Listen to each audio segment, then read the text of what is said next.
Halo Bapak Ibu sekalian, pada kesempatan kali ini saya Melisa Arta Sarfisialagan bersama dengan teman-teman yang lain dari kelompok 2 kelas IT 202 akan mempresentasikan tentang implementasi nilai-nilai Pancasila untuk mencegah sikap atau perbuatan intoleransi dalam bermasyarakat, berbangsa, dan bernegara. Pancasila sebagai dasar negara mencakup 5 sila sebagai nilai-nilai fundamental yang menjadi panduan utama dalam kehidupan berbangsa dan bernegara.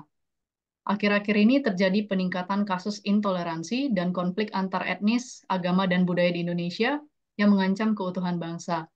Indonesia sebagai negara yang kaya akan keberagaman agama, budaya, dan suku perlu menjaga dan menghargai keberagaman ini sebagai sumber daya nasional.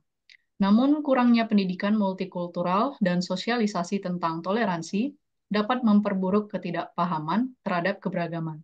Sehingga nilai-nilai Pancasila harus diimplementasikan secara konsisten dalam semua aspek kehidupan masyarakat untuk mencegah sikap intoleransi dan memperkuat inklusivitas serta harmoni dalam keberagaman.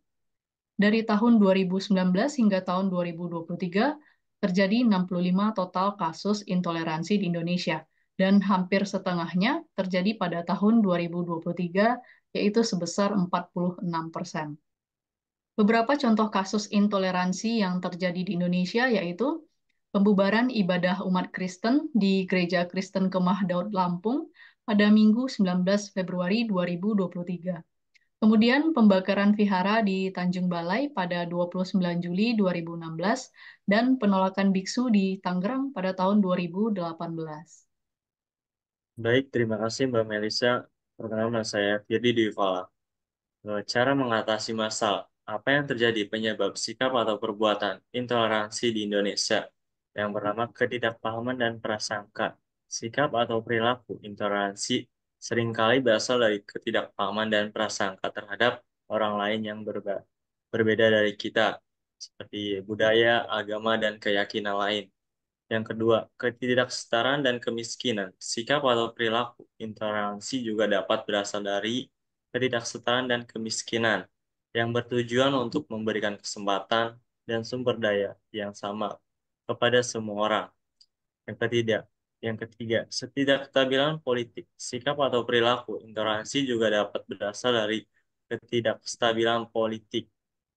Eh, Mengurangi konflik melalui diplomasi dan negosiasi. Yang keempat, media dan teknologi. Media dan teknologi juga memainkan peran dalam sikap mempromosikan atau memperburuk sikap atau perilaku intoleransi, seperti toleransi dan mengurangi sikap atau perilaku intoleransi. Yang kelima, pendidikan. Pendidikan juga dapat memainkan peran penting dalam mencegah dan mengatasi perilaku intoleransi, membantu mengurangi prasangka dan meningkatkan pemahaman dan empati terhadap orang lain. Terima kasih Mas Wirdi. Sekarang saya, Dini Radatu Aisy, akan menjelaskan bagaimana cara mengatasi maraknya kasus-kasus yang dapat memunculkan sikap atau perbuatan intoleransi menurut Pancasila sebagai pemersatu bangsa. Yang pertama, ketuhanan yang Maha Esa, yaitu memastikan semua pihak memahami pentingnya menghormati kebebasan beragama dan beribadah, dan mengadakan kampanye kesadaran tentang pentingnya toleransi beragama. Yang kedua, kemanusiaan yang adil dan beradab, yaitu mengedukasi masyarakat tentang pentingnya menghormati hak individu untuk menjalankan kepercayaannya dan menghindari tindakan diskriminatif dan menyebarkan informasi yang benar. Yang ketiga, persatuan Indonesia, yaitu dengan mengadakan kegiatan kebersamaan yang melibatkan berbagai komunitas untuk memperkuat persatuan dan membuat program yang mengajak masyarakat untuk saling mengenal dan memahami perbedaan. Yang keempat, kerakyatan yang dipimpin oleh hikmat kebijaksanaan dalam permusyawaratan perwakilan, yaitu dengan menyelesaikan masalah dengan dialog dan musyawarah yang melibatkan semua pihak terkait. Pemerintah dan tokoh masyarakat pun harus menjadi mediator dalam konflik ini. Yang terakhir, keadilan sosial bagi seluruh rakyat Indonesia, yaitu menegakkan hukum dengan adil dan memberikan perlindungan serta bantuan kepada korban. Terima kasih Mbak Dini.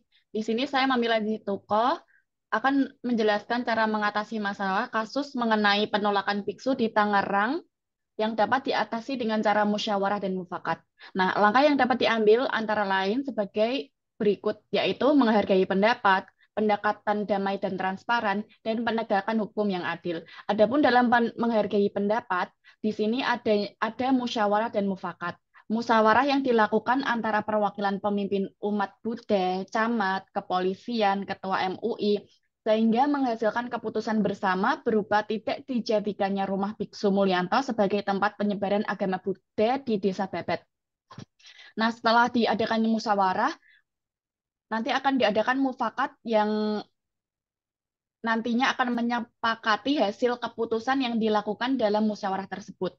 Pendekatan damai dan transparan di sini, Biksu Mulyanto menjelaskan kesalahpahaman yang terjadi antara kelompok masyarakat setempat dengan dirinya.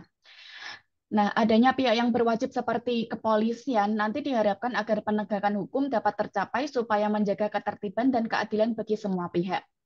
Nilai-nilai yang terkandung dalam pengambilan musyawarah mufakat yaitu antara lain kebersamaan, kebebasan, menghargai pendapat orang lain, dan jiwa besar serta lapang dada.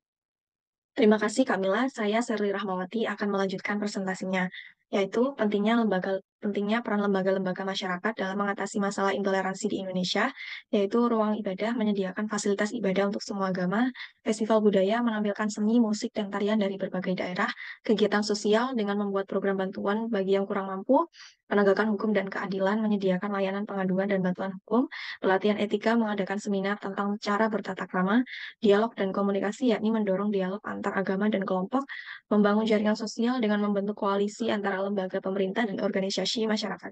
Terima kasih Kak Sari Rahmawati, saya Nidara Permatasari. Saya akan melanjutkan presentasinya, cara mengatasi masalah. Efektivitas sistem pendidikan dalam menanamkan nilai-nilai Pancasila untuk mencegah sikap atau perbuatan intoleransi. Untuk menjaga toleransi dalam keberagaman serta memperkuat kesatuan bangsa, beberapa cara yang dapat dilakukan adalah: 1. Pendidikan karakter Pancasila. Implementasinya yaitu integrasi nilai-nilai seperti toleransi, gotong royong, dan kehidupan dalam kurikulum. Aktivitasnya itu program ekstrakurikuler seperti pramuka, kegiatan sosial, dan diskusi nilai-nilai Pancasila. 2. Pendidikan moral. Implementasinya itu ajarkan nasionalisme dan patriotisme menggunakan Pancasila sebagai panduan. Aktivitasnya seperti pelajaran sejarah dan budaya, serta kegiatan upacara bendera dan peringati Hari Nasional. 3. Pendidikan multikultural. Implementasinya itu memperkenalkan dan menghargai keberagaman budaya melalui pendidikan multikultural. Aktivitasnya seperti festival budaya, proyek kooperatif, serta lomba seni dan budaya.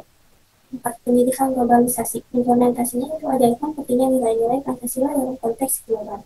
Aktivitasnya itu integrasikan isu-isu global dalam pembelajaran, kampanye nilai-nilai Pancasila melalui media sosial, dan program pertukaran pelajaran. 5. Pelajaran aktif dan interaktif. Implementasinya itu menggunakan metode pengajaran yang melibatkan siswa secara aktif. Aktivitas yaitu seperti diskusi kelompok, simulasi, studi kasus, dan proyek pelayanan masyarakat. Terima kasih Kak Mutiara Permatasari. Selanjutnya saya Anita Claudia akan membacakan kesimpulan dan saran yang dapat diambil dalam mencegah dan mengatasi sikap dan perbuatan intoleransi di Indonesia. Yang pertama, ada edukasi toleransi dan Pancasila, yaitu tingkatkan pendidikan formal dan informal tentang nilai Pancasila dan toleransi sejak dini, dan kampanye toleransi melalui komunitas lokal, media massa, dan media sosial. Yang kedua, dialog antarumat beragama. Dorong forum diskusi antarumat beragama, adakan kegiatan lintas agama seperti gotong royong, seminar, dan festival budaya. Lalu yang ketiga, yaitu penegakan hukum. Pastikan hak beribadah dan tindak tegas pelaku intoleransi. Sediakan mekanisme pelaporan yang mudah diakses dan transparan. Lalu yang keempat, peran pemimpin dan tokoh masyarakat. Pemimpin harus menjadi teladan intoleransi dan kerukunan. Ajak pemimpin agama bekerja sama memerangi intoleransi. Lalu yang kelima, yaitu pemanfaatan media sosial.